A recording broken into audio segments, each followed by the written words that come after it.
மிதுன ராசி லக்னத்துக்கு வரக்கூடிய ராகு கேது பயிற்சி எப்படி இருக்கு? இந்த பூர்வ புண்ணிய சொத்தை நான் மாற்றணும்னு நினைக்கிறேன்.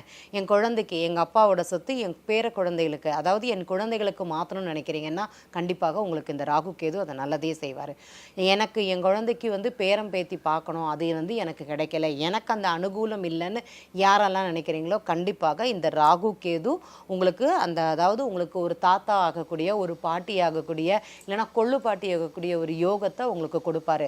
கடந்த 2 வருஷமா நான் வெயிட் பண்ணிட்டு இருக்கேன், அதுக்காக இந்த வருஷமாட்டி எனக்கு நடக்குமானா கண்டிப்பாக இந்த வருஷம் உங்களுக்கு நடக்கும்னே சொல்லலாம். அடுத்து கடக ராசினருக்கு வரக்கூடிய ராகு கேது பயிற்சி எப்படி இருக்கு? கடக லக்னமாக இருந்தாலும் சரி, கடக ராசியாக இருந்தாலும் சரி, இந்த ராகு கேது கொஞ்சம் கவனமாக இருக்க வேண்டிய ஒரு காலம்னு சொல்லலாம்.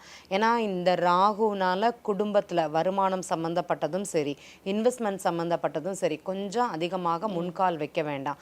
வீட்டுக்காக கடன் வாங்குறேன்னா கொஞ்சம் கவனமாகவே வாங்குங்க, அது பிரச்சனைகளை ஏற்படுத்தும். வீடு சம்மந்தப்பட்டது கண்டிப்பாக வாஸ்து சம்மந்தப்பட்ட பிரச்சனைங்கிறது இருக்கும். நிலம் வாங்கும்போது லிட்டிகேஷன் ப்ராப்ளம் அப்படிங்கிறது இருக்கும். கணவன் மனைவி என்ன பிரச்சனைகளாக இருந்தாலும் பேசி தீர்த்து கொள்வது அப்படிங்கிறது சிறப்பு. நம்ம அப்புறமாட்டி பார்த்துக்கலாம், இப்போ இதை பேச வேண்டாம்னு நினச்சிங்கன்னா கண்டிப்பாக இவங்களுக்குள்ள ஒரு பிரிவு அப்படிங்கிறது இந்த ராகு கேது பயிற்சி காலங்களில் நடக்குமானா கண்டிப்பாக நடக்கும்.